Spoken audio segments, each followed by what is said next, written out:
Bonsoir à toutes et à tous. Je suis ravie de vous retrouver pour vous accompagner à nouveau au cœur de l'actualité, dont voici le sommaire.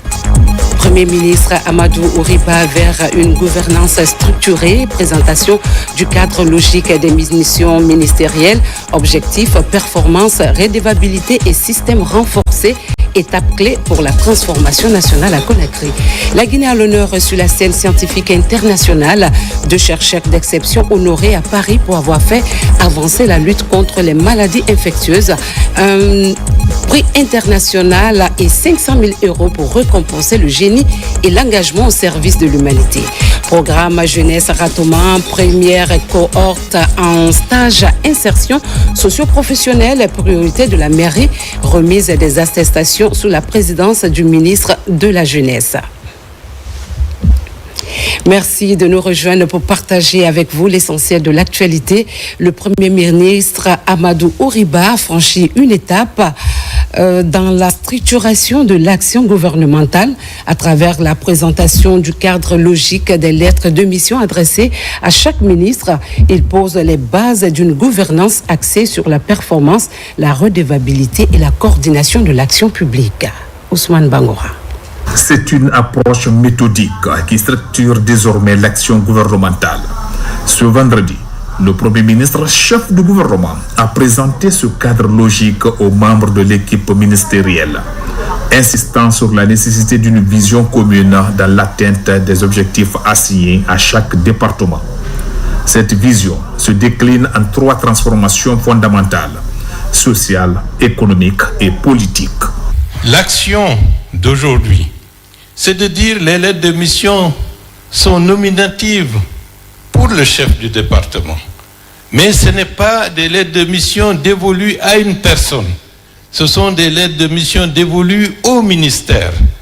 Si le ministère parvient collectivement à se mobiliser, à appuyer la réalisation des lettres de mission, bien entendu, le premier qui sera vu, c'est le chef du département, mais c'est indispensable, disons, de rendre à César ce qui appartient à César. C'est parce qu'il disposera d'une équipe autour de lui pour lui permettre de faire en sorte que son ministère réussisse. Donc, pour les contrats annuels de performance, les lettres, c'est une chose, mais s'il n'y a pas de suivi, c'est comme si on envoie, comme on vous dit, il faut être bon, il faut faire la charité, mais s'il n'y a pas des mesures de suivi, d'auto-évaluation et de sanctions positives ou négatives, il va de soi qu'on dira bien, c'est bien, mais on se laisse aller avec nos habitudes. L'année 2025 marquera une étape cruciale: la clôture du plan de référence intérimaire et le démarrage du programme Simandou 2040. Une matrice stratégique alignée à la vision guidée 2040 du président de la République, le général d'armée Mamadi Doumbouya. Messieurs les secrétaires généraux, messieurs et madame les chefs de cabinet, mesdames et messieurs les directeurs généraux des bureaux de stratégie, les responsables des inspections et bien entendu les conseillers à travers les conseillers principaux. C'est-à-dire c'est cet écosystème autour du ministre qui doit contribuer à faire en sorte qu'il y ait une réussite pour le ministère de l'atteinte des objectifs qui leur sont assignés. Sans cela, on perdrait du temps et on serait inefficace. Par cette dynamique de planification et de suivi, le Premier ministre entend imprimer une nouvelle cadence à l'action gouvernementale. Un cap est désormais fixé: la performance au service des citoyens et la mise en œuvre rigoureuse de la vision Guinée 2040. La joie est palpable à Mamou. Les opérations d'enrôlement et de délivrance des passeports biométriques y ont été officiellement lancées.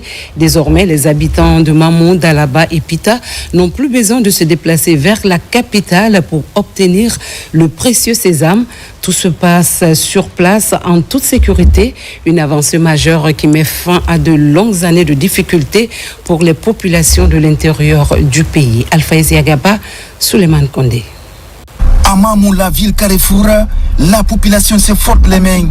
Les opérations d'enrôlement et de délivrance des passeports biométriques ont commencé de manière rapide et sécurisée. Le lancement officiel a déjà eu lieu et plusieurs citoyens ont pu s'enrôler sur place. Ils devront patienter environ un mois pour recevoir leur passeport biométrique. Aujourd'hui, c'est une grande fierté pour moi de prendre un passeport ici à Mamou.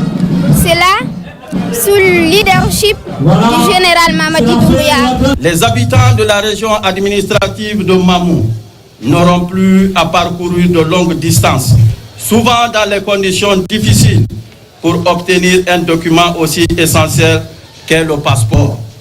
En effet, la mise en place de ce centre régional d'enrôlement illustre concrètement la politique de décentralisation engagée par le CNRD depuis le 5 septembre 2021. Toutes les dispositions nécessaires ont été prises pour la réussite du projet. Le ministre Bachir Diallo a d'ailleurs mis en garde tout agent qui tenterait de faire payer les citoyens au-delà du tarif officiel. Si vous venez ici, quelqu'un vous dit « je vais vous aider assez rapidement pour avoir accès à votre passeport, donnez-moi tel montant ». Si vous le donnez, vous êtes responsable. Voilà, vous ne devez pas. Et vous avez un numéro vert au ministère de la Sécurité, c'est le 110. Le 110. Vous appelez. Vous ne pouvez pas aller chez le gouverneur. Voyez le DRP, voyez le président de la délégation spéciale. Vous devez aider à lutter contre cela, tout comme nous, en tant qu'administrateurs, nous devons aider à lutter contre cela. Les opérations d'enrôlement et de délivrance des passeports biométriques s'effectuent au sein de la direction régionale de la police et du commissariat central de Mamou. Prochaine étape, les régions de Kindia, Bouké, Labé, Farana. Clap de fin à Genève pour la 113e session de la conférence internationale du travail. Avant de quitter la Suisse, le ministre guinéen du Travail et de la fonction publique a préparé au forum annuel de la Coalition mondiale pour la justice sociale organisé par l'OIT. Faya François Bourneau a également été reçu par les départements en charge des migrations, de la statistique ainsi qu'au Centre international de formation de Turin, des rencontres stratégiques qui renforcent les liens entre la Guinée et l'Organisation internationale du travail. Mamadi Terna Kamisogo, de retour de Genève. Au Palais des Nations de Genève, les pays membres de la Coalition mondiale pour la justice sociale se réunissent à l'occasion de leur forum annuel. Cet espace placé sous l'égide de l'Organisation internationale du travail, OIT, constitue une tribune de plaidoyer en faveur de la réduction des inégalités sociales dans le monde du travail. La Guinée, qui vient tout juste de rejoindre cette initiative, voit en la coalition mondiale un partenaire stratégique pour accompagner ses efforts. Après une participation remarquée à cette importante rencontre, le ministre du Travail et de la fonction publique, Faya François Bourneau, a été reçu par le département des migrations de l'OIT. Donc nous avons eu une réunion très intéressante autour des problématiques de la migration en Guinée, qui est à la fois un pays d'origine mais aussi un pays de destination des migrations. Nous avons discuté des différents secteurs dans lesquels ces travailleurs migrants sont et nous avons eu des échanges très intéressants et très cordiaux. Vous savez aujourd'hui que les enjeux ont évolué. Nous avons de grands projets miniers qui se sont mis en place. Donc ça engendre aujourd'hui une amplification du phénomène migratoire lié aux opportunités de travail le long du corridor Simandou. Et donc nous avons discuté pour essayer de poursuivre la collaboration afin de mettre en place non seulement un plan d'action, mais aussi poursuivre des efforts de collaboration dans le cadre du renforcement des capacités des acteurs et de manière élargie des mandats tripartites. Au département des statistiques de l'OIT, un appui technique a été sollicité pour la mise en place d'un système d'information intégré entre différents acteurs du marché de l'emploi. Je crois que c'est un projet très important pour un pays comme Guinée, d'avoir dans les moments de transformation énormes sur le marché du travail, de faire les suivre avec un système solide d'information du marché du travail qui peut profiter de la richesse de l'information que vous avez dans les pays et dans tous les sujets, et de faire la combinaison et de faire aussi le dialogue parmi les différents partenaires.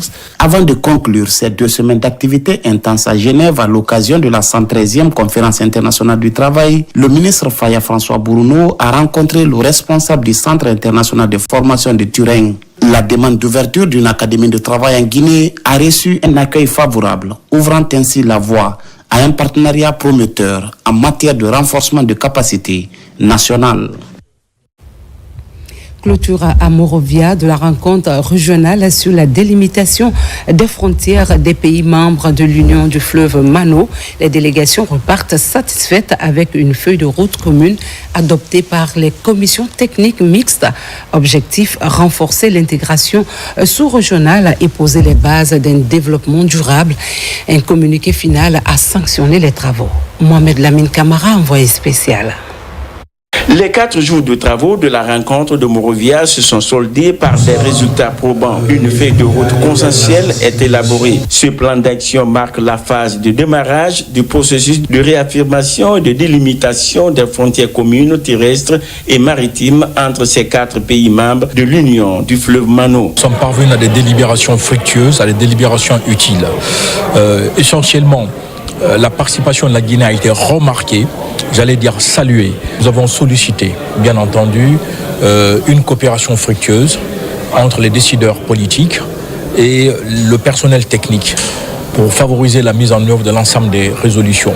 Ces acteurs réunis désormais au sein des commissions techniques mixtes, leur mission est de s'investir dans le suivi et l'application de cette feuille de route. Dans ce plan d'action issu des travaux techniques, des projets innovants sont ciblés avec des délais d'exécution. Des initiatives comme la mise en place des groupements locaux, l'organisation des campagnes de sensibilisation le long des frontières, ainsi que la création des espaces de concertation. Cette rencontre de Monrovia a permis au Libéria de définir les feuilles de route pour les 3 prochaines années qui se trouvent devant nous.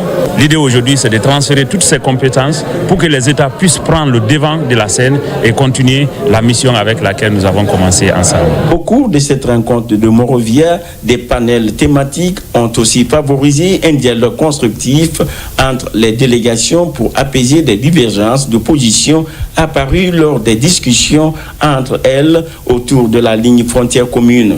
C'est le cas particulier du poste frontalier de Yenga à cheval entre la Guinée et la Sierra Leone. Cette rencontre est par la suite sanctionnée par des recommandations aux États membres et par un communiqué final. Des documents qui engagent désormais les États membres au respect du contenu de la feuille de route de Monrovia. Autre sujet d'actualité, le ministre de l'Information et de la Communication, Fana Souma, poursuit activement sa mission de désenclavement médiatique du pays. À Farana, les signaux sont désormais au vert. La réactivation de la radio nationale et la rénovation en profondeur du studio de la radio rurale traduisent une volonté claire de renforcer l'accès à l'information. Une avancée saluée aussi bien par les autorités locales que par les citoyens du Sankara qui se sentent désormais pleinement connectés à l'actualité nationale. Reportage signé Ibrahima Oule Fofana, Selati Kourouma. À Farana, comme dans plusieurs localités autrefois coupées du flux médiatique, l'accès à l'information devient une réalité palpable. Cette transformation porte la signature du ministre de l'Information et de la Communication, Fana Souma, sous l'impulsion visionnaire du général président de la République. On a connu ce studio et aujourd'hui nous trouvons un grand changement. Et aujourd'hui nous constatons aussi que le signal de la radio nationale est revenu. Depuis des années, moi je suis là il y a bientôt 3 ans, on n'a jamais eu l'occasion d'écouter la radio nationale. Mais je profite de l'occasion pour dire merci à monsieur le ministre. Nous, à la radio rurale de Farana, dès sa nomination, il nous a doté un émetteur de 500 watts. Il a dépêché le directeur général de venir réfectionner ce studio. Il nous a appuyé à travers la fondation OCP en équipement. On a reçu des casques, des micros, des distributeurs de casques. Tout récemment, le directeur général en personne nous a doté d'un climatiseur. La relance de la radio nationale sur la 91.6 est un signal fort, celui d'un renouveau médiatique en marche. À 50 ans, ce retour à l'antenne ravive la mémoire collective et redonne vie à une radio qui autrefois portait les grandes voix de l'histoire du pays. À belle lurette, la radio nationale n'était pas captée à Farana. C'est seulement le journal parlé qui est écouté par synchronisation avec la radio. Aujourd'hui, Monsieur le ministre de l'Information et de la Communication, sous orientation de son Excellence, Monsieur le Président de la République, le général Mamadou Doumbouya, a réussi à faire écouter la radio nationale librement et par les citoyens. C'est un motif de satisfaction pour nous.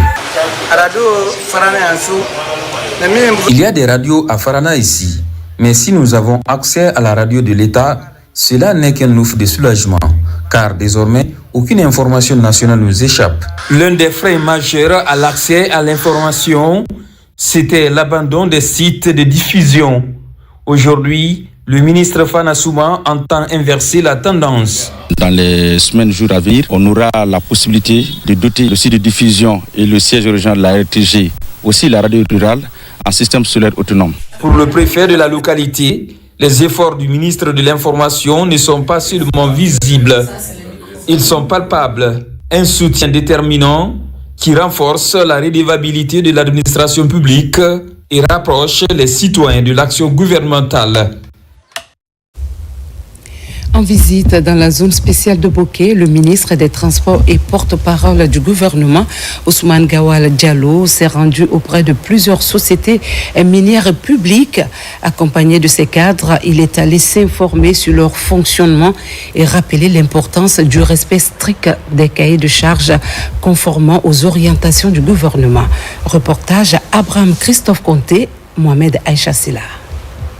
Après la première étape de cette mission de terrain dans les zones minières, le ministre des Transports arrive sur le site de Kobad, une société minière évoluant dans le village de Dougoula, sous-préfecture de Kamsar. De là, la délégation s'est rendue dans les installations de Winning Consortium, centre d'opération de Boké, à côté Achapura ou encore Dynamic Mining. La mission a touché du doigt le fonctionnement de ces différentes sociétés minières d'exploitation. Il faut que le ministère puisse offrir avec les autres secteurs concernés une politique d'implantation, une politique de développement des transports qui répondent aux besoins et aux préoccupations actuelles, mais qui anticipent sur les besoins futurs du pays. Cela nous oblige à venir sur le terrain, à voir de visu ce qui existe et aussi de créer un couloir de dialogue avec les acteurs qui exploitent ces minerais qui ont concédé des investissements importants. Cette tournée implique tous les collaborateurs qui interviennent individuellement dans le secteur maritime et ferroviaire.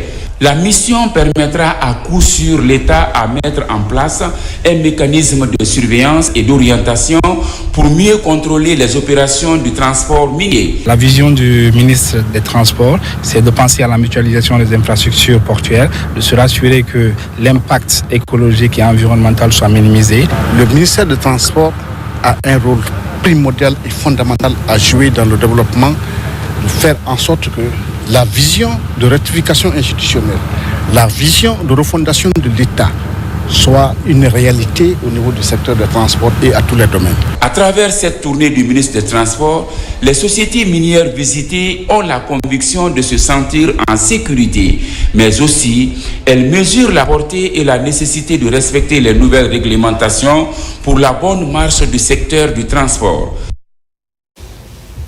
Ce matin à Conakry, s'est clôturée la table ronde sur les hydrocarbures.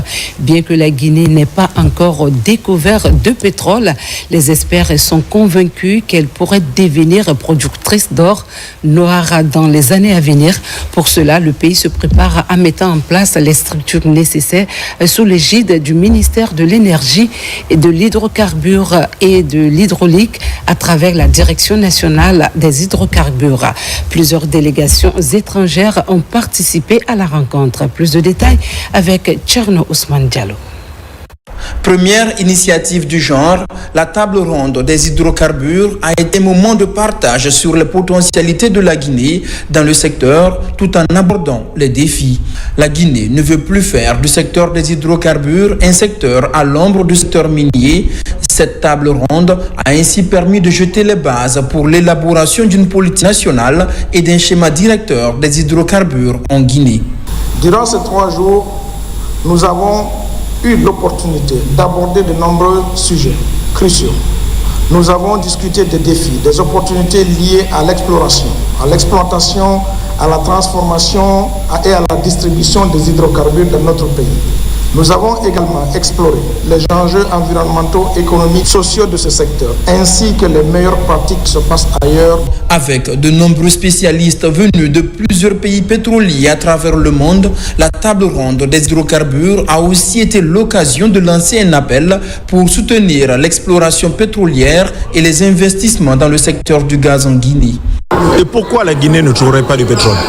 Regardez juste à côté, nous avons le Sénégal, la Mauritanie qui partagent avec la Guinée le même bassin sédimentaire.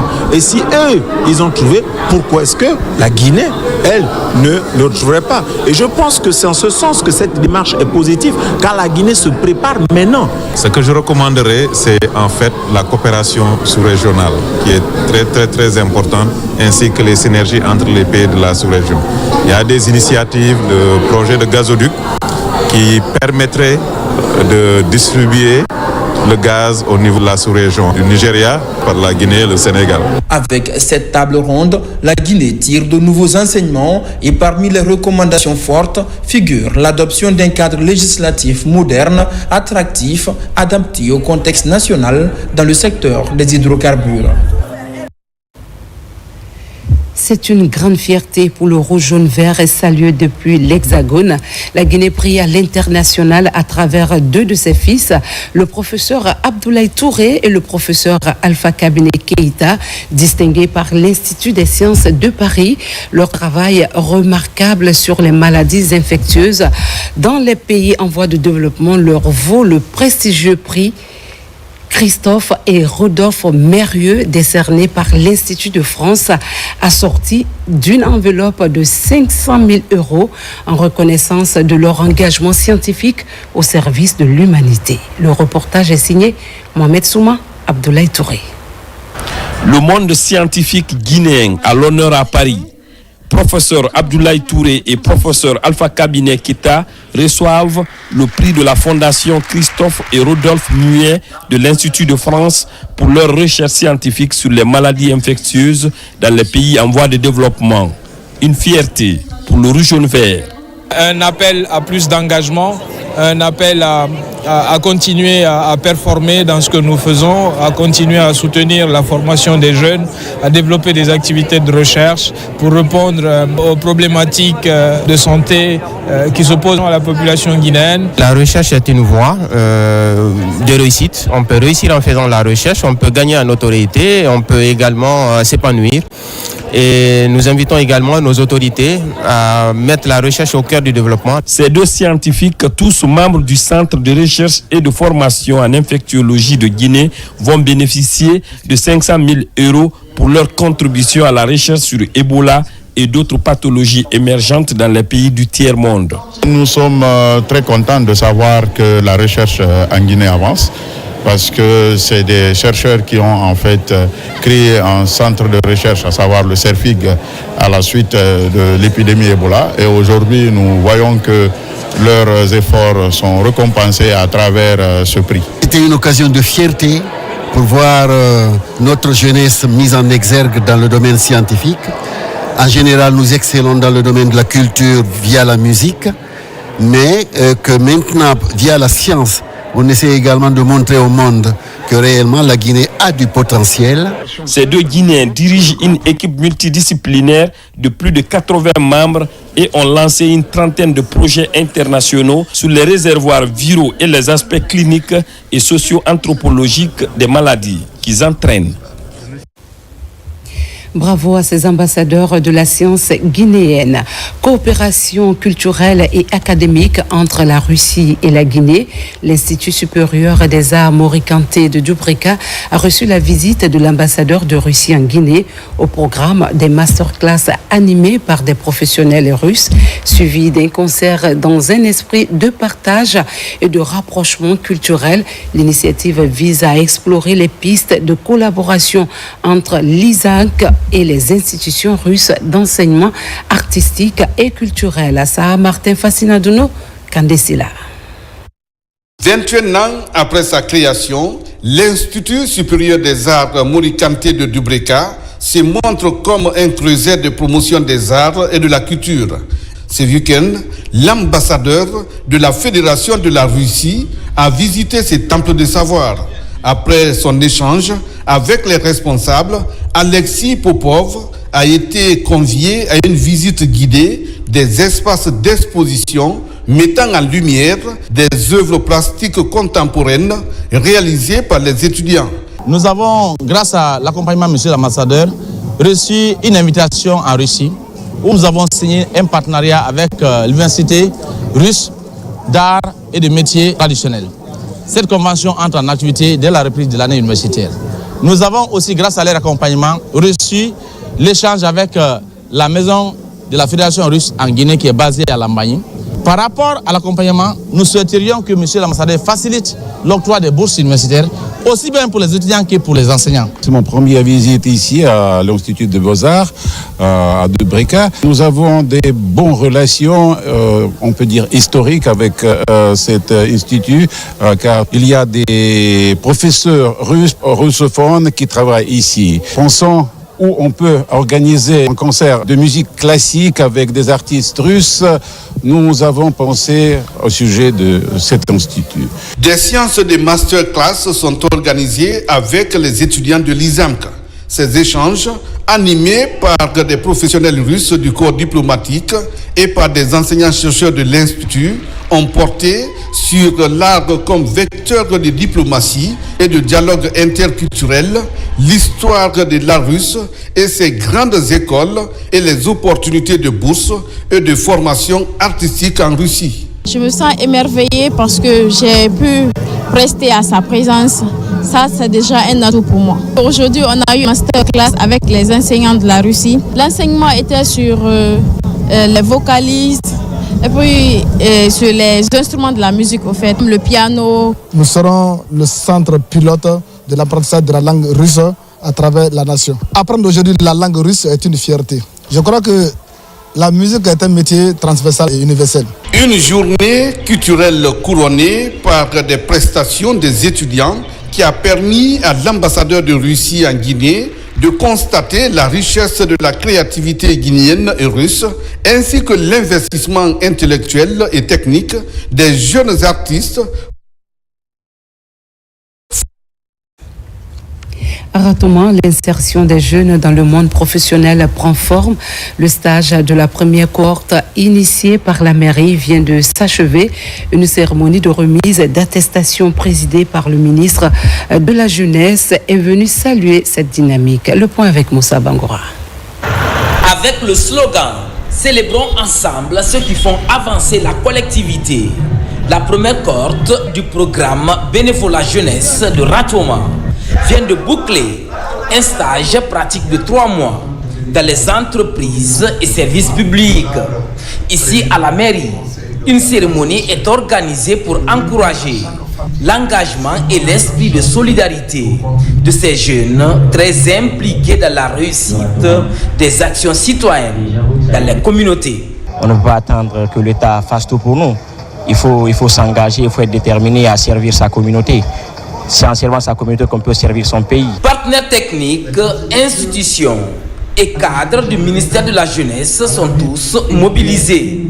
L'initiative est de la mairie de Ratoma, une priorité pour faciliter l'insertion socio-professionnelle des jeunes. Conformément à la vision 2040 du chef de l'État, le président Mamadi Doumbouya, c'est dire que nous devons aider nos enfants à travers les municipalités à être engagés dans les entreprises du territoire, mais aussi à être engagés civiquement auprès de leurs concitoyens. Le volontariat te permet de commencer à travailler avec une petite rémunération et progressivement cette rémunération augmente parce que les entreprises peuvent te donner la compétence mais ils ne peuvent pas te donner la qualité, le comportement. Or le comportement c'est ce qu'on apprend avec le volontariat, le don de soi. Cette rencontre marque ainsi la fin des activités de la première cohorte du programme Bénévolat Jeunesse au compte de la commune de Ratoma.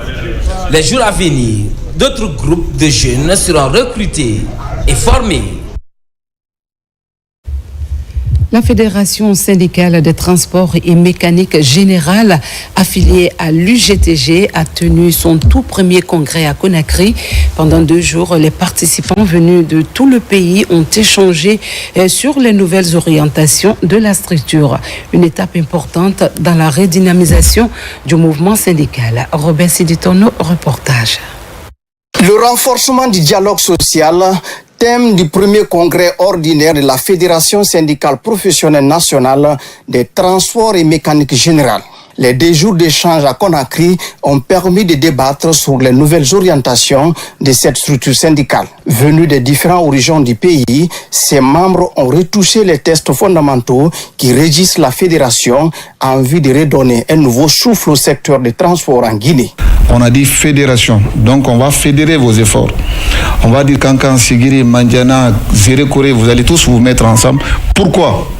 Pour que les employeurs qui ont pensé à se mettre ensemble, à se donner la main, aient aussi en face d'eux un syndicat bien structuré. L'un des moments forts de cette rencontre a été l'élection et l'installation du bureau fédéral pour un mandat de 4 ans. Composé de figures emblématiques du secteur des transports et mécanique générale, leur mission est désormais d'incarner la voix des transporteurs et mécaniciens à la mise en œuvre d'une stratégie pour renforcer ce secteur vital. On va faire tout possible pour réunir notre centrale face à la loi, face à la vigueur, Inch'Allah. Ça s'est passé dans l'équité et le conseil que j'ai à donner, c'est comme je l'ai dit dans la salle, l'UGTG, ils n'ont qu'à essayer de s'investir dans surtout le territoire guinéen. Ils ont la force, ils ont la capacité, ils peuvent s'investir dans toutes les autres préfectures aussi. Des séances de formation seront organisées très prochainement à l'intention des élus, histoire de mieux les outiller afin de disposer d'une structure forte pour faire entendre leur voix et initier des réformes qui aideront à propulser la structure vers un avenir prospère. Et puis, mobilisation citoyenne autour du recensement. Les mouvements Guinée émergente et prospère et un pour tous pour un, ont organisé une grande manifestation de sensibilisation. Objectif, inciter les populations à participer massivement à ce processus pour la construction d'un État civil fiable. Souleymane Camara, Fodé Camara. Dans un élan d'engagement citoyen, le mouvement Un pour tous, Tous pour un a sensibilisé les habitants de Bessia Port 1 et 2 sur l'importance du recensement pour faciliter l'accès aux services publics. Depuis des mois, ce collectif mène diverses actions sociales en adéquation avec les orientations du président Mamadi Doumbouya pour promouvoir l'harmonie et la solidarité. Des campagnes de sensibilisation dont l'objectif reste le même, renforcer les liens entre les habitants. Les braves femmes de mon quartier, et vous dis merci. Et vraiment, je suis émuse parce que quand je vois de nombreuses femmes là, grâce à ma fille chérie, qui est Linda Soirée, je remercie le bon Dieu, que Dieu l'accompagne. Chaque citoyen recensé est un citoyen reconnu, un citoyen qui compte, un citoyen qui existe aux yeux de l'État et qui peut pleinement jouir de ses droits. Cette opération a été saluée comme un acte de paix et de fraternité, renforçant les liens au sein de la communauté. C'est la première fois que partout où l'on nous envoie, on se contente d'aller dans un seul endroit avant de rentrer. Mais nous avoir fait tourner ainsi nous a fait comprendre qu'ici c'est du concret. Ils nous ont fait des dons. Et d'autres viendront. Ce n'est pas fini. Les gens aiment Bessia. Quand tu dis Bessia, tout le monde vient. Mais si tu dis Bianzé, on te demandera c'est où ça. Les gens te diront, allons encore. Nous aurons ces dons, c'est certain. Le mouvement Guinée émergente et prospère, porté par une jeunesse dynamique, a pris les devants pour accompagner le processus de recensement. À travers des messages de cohésion nationale, les citoyens sont informés sur les mécanismes d'obtention des documents nécessaires. Une initiative qui met en avant la sensibilisation pour plus d'engagement citoyen. C'est le message de la paix, le message de l'équilibre social, le message de la cohésion sociale. Troisième message, c'est le message de suivi des actions positives posées par Mamadi Doumbouya par rapport au développement de notre pays. Une vision partagée par les habitants, notamment les jeunes, qui voient en cette initiative une opportunité pour renforcer l'unité nationale et favoriser le changement de comportement civique. La gratuité de la carte d'identité et de l'extrait de naissance. Aujourd'hui, vous pouvez les obtenir sans rien payer. La carte d'identité est désormais délivrée gratuitement. Vraiment, ce qui m'a motivé parce que j'ai vu que Doumbouya, depuis qu'il est venu en septembre, vraiment ce qu'il est en train de faire pour le pays, vraiment on est derrière lui. On a mobilisé les femmes de notre quartier et on va suivre le groupe Mamadi Doumbouya. Cette mobilisation illustre l'engagement d'une jeunesse consciente de son rôle dans la construction nationale. Le message est clair. Le recensement est l'affaire de tous et chacun doit y jouer sa partition pour une Guinée émergente et prospère. Et puis les femmes de la Sogipa se mobilisent pour sensibiliser les populations sur le programme national de recensement administratif à vocation d'état civil. Parallèlement à Massintin, l'Union des orpailleurs mène une campagne pour encourager les citoyens à se faire recenser. Des actions s'inscrivent dans le cadre du soutien à la politique du CNRD dirigé par le général d'armée Mamadi Doumbouya pour renforcer la participation citoyenne. Mamadou Saliopaya. À Djeké et à Massanta, les acteurs sociaux se mobilisent pour accompagner le programme national de recensement administratif à vocation d'état civil. D'un côté, les femmes de la Sogipa et de l'autre, l'Union des orpailleurs de Guinée, antenne Massanta, avec un seul objectif, soutenir la politique de développement du général Mamadi Doumbouya à travers l'identification correcte de chaque Guinéen. Cette initiative du président de la République, le général d'armée Mamadi Doumbouya, est une chance pour nous d'être reconnus officiellement, d'avoir accès aux droits et aux services sociaux de base. Pour soutenir vraiment le président Mamadi Doumbouya, pour que vraiment le recensement se passe bien donc dans les meilleures conditions. C'est dans cette vraiment l'initiative donc nous avons décidé d'organiser ce mouvement aujourd'hui. Dans ces deux localités, ce coup de pouce des populations est salué à sa juste valeur par les autorités administratives. Je voudrais donc remercier les orpailleurs qui constituent un maillon important du développement national. Et ce maillon a emboîté le pas de toutes les autres organisations socio-professionnelles pour accompagner les autorités au plus haut niveau dans le cadre de la sensibilisation pour le recensement qui est en cours. Le gouvernement, ayant bien compris cela, a prolongé jusqu'au 20 juin, c'est-à-dire demain, pour que ceux qui traînent encore les pas se fassent recenser. Parce que le recensement est un acte civique qui concerne tout le monde et qui profite à tous. Doter chaque Guinéen d'une identité juridique et numérique en procédant au recensement administratif des faits d'état civil, condition sine qua non de l'établissement d'un registre national de l'état civil et d'un registre national des personnes physiques. Tel est l'enjeu de ces opérations. Et puis à Boké, les agents du club O+ intensifient leur campagne de sensibilisation dans la sous-préfecture de Kolabouyi. C'est le grand marché qui a servi de cadre à des échanges directs avec les vendeuses, leur faire comprendre l'importance du recensement biométrique, une démarche bien accueillie par les mères de famille, désormais mieux informées sur les enjeux de cette opération. Younous Atawel Kamara, reportage. À cheval entre Kamsar et la commune urbaine de Boké, la sous-préfecture de Kolabouyi.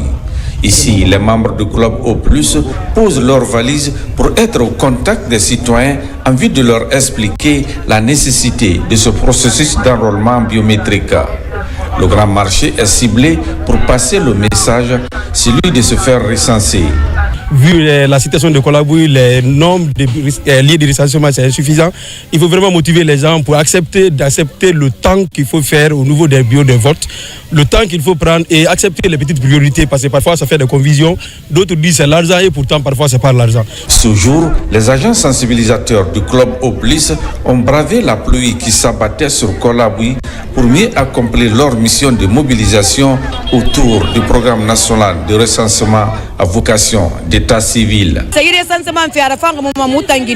Nous sommes contentes de ce recensement, nous les commerçantes surtout, parce que nous voyageons à tout moment sans aucune pièce d'identité. À travers cette sensibilisation, nous avons bien compris l'importance de ce document. Puisqu'on en parle à Baté Nafadji, la mobilisation sociale s'est traduite par une forte adhésion des populations rythmée par la Mamaya. Les habitants saluent une démarche utile pour mieux planifier le développement sur la base de données fiables. Reportage Marwan Kamara. Alors que le recensement administratif à vocation d'état civil touche à sa fin, la participation des populations de Baté Nafadji au processus demeure la priorité essentielle pour les filles et fils de la localité. Dans ce temps de solidarité, une vaste campagne de sensibilisation est lancée sur la place publique du village. À travers la Mamaya, une séance d'éducation civique est mise en avant pour rappeler l'importance cruciale de cette démarche républicaine. Cette organisation a été initiée pour faire une sensibilisation de la population pour le recensement à la base. Sans quoi, le nombre de la population ne sera pas connu et le nombre de votants aussi ne sera pas connu. En saluant les grandes réformes engagées par le chef de l'État, Baté Nafadji s'engage fermement à jouer son rôle afin d'assurer la réussite de l'enrôlement. Le président général Mamadi Doumbouya a bien voulu accepter et prolonger la date limite du recensement au 20 juin.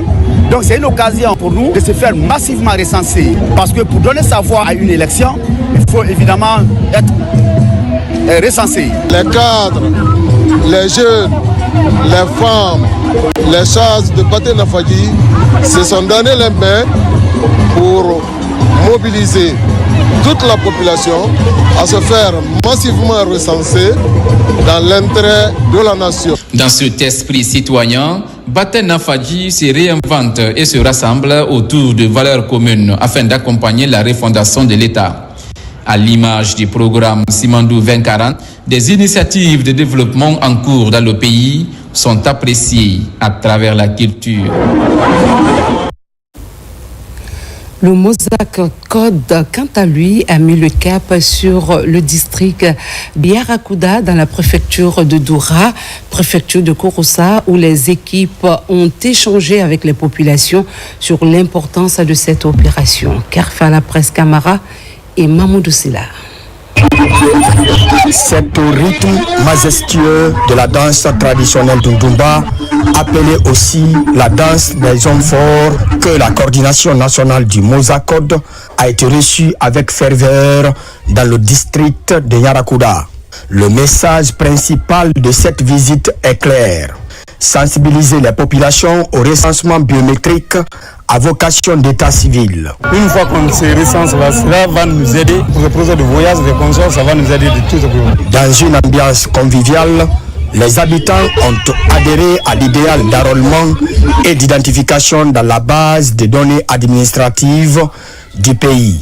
Un message fort qui trouve écho dans les traditions et la culture locale.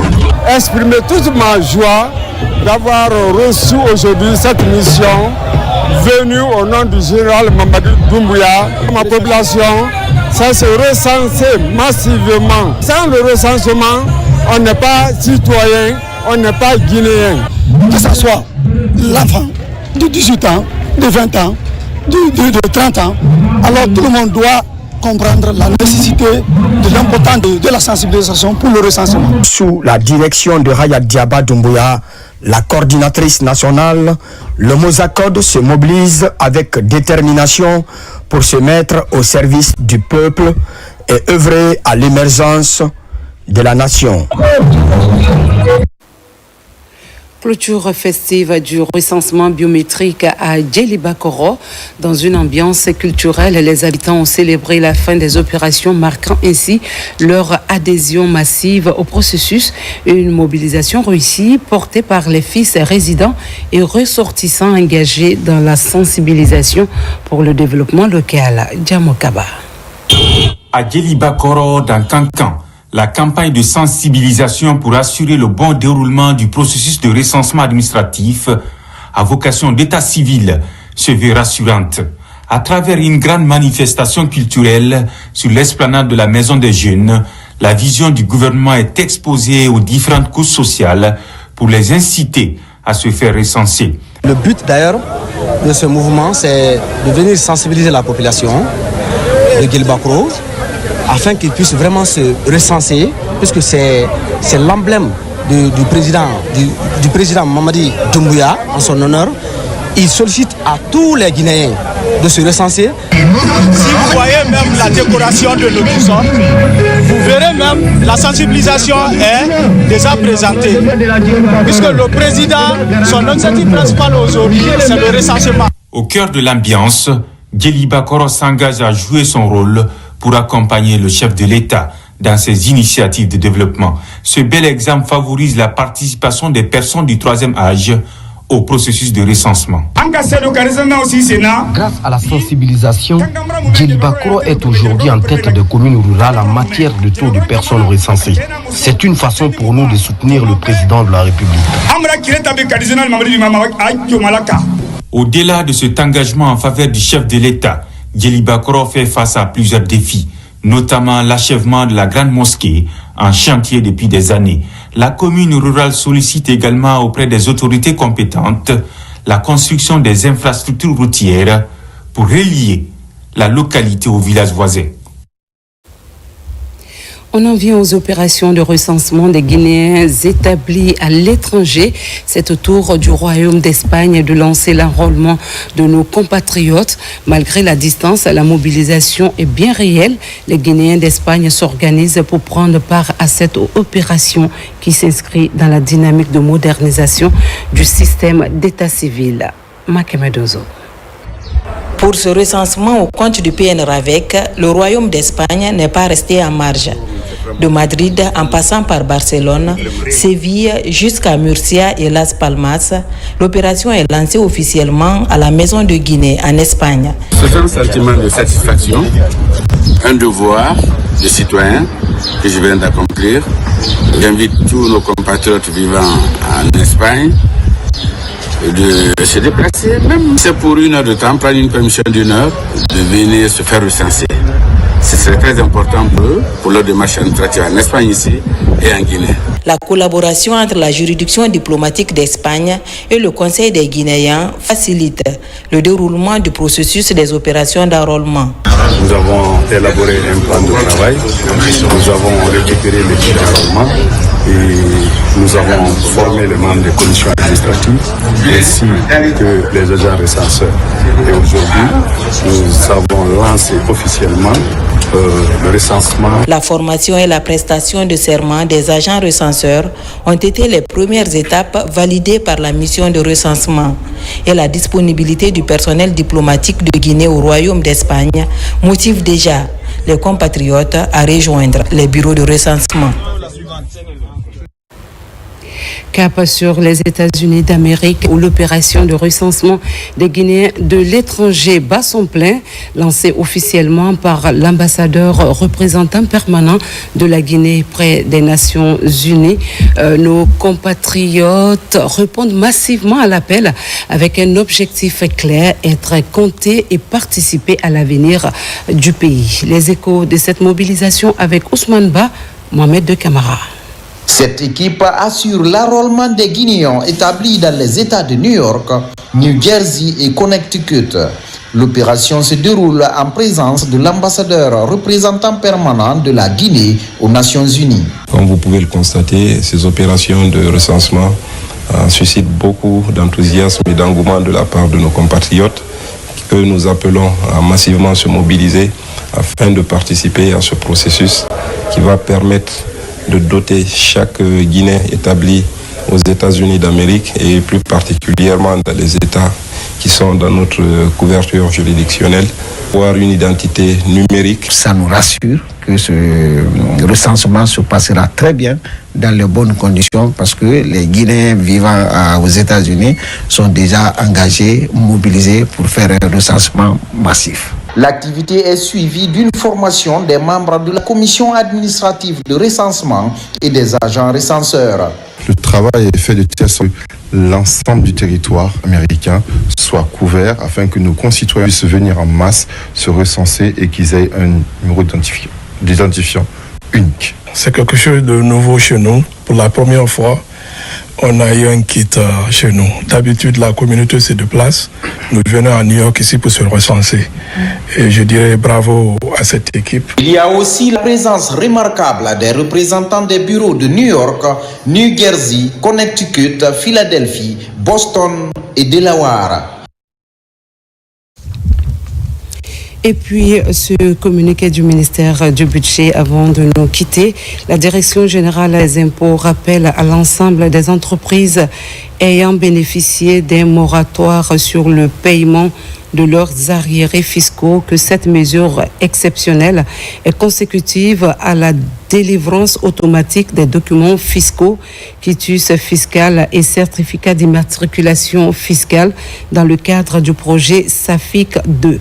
La dite mesure avait été envisagée dans le but de permettre aux entreprises concernées de régulariser leur situation tout en bénéficiant des documents fiscaux indispensables au bon fonctionnement de leurs activités.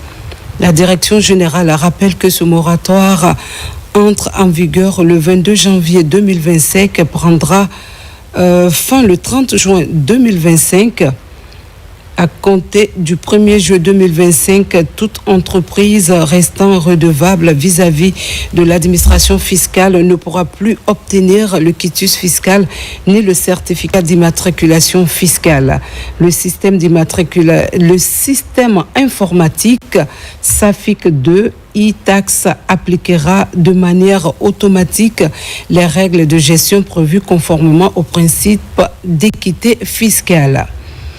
La directrice générale invite donc les entreprises concernées à prendre toutes les dispositions nécessaires pour apurer leurs dettes fiscales et régulariser les déclarations attendues sur les périodes non prescrites avant l'échéance du moratoire. La Direction générale des impôts remercie les contribuables ayant pour leur engagement en faveur du civisme fiscal. Merci de nous avoir suivis. Prenez soin de vous et des vôtres et surtout restez à l'essentiel. Très bonne soirée à toutes et à tous. La Guinée est notre paradis de richesse et d'innovation.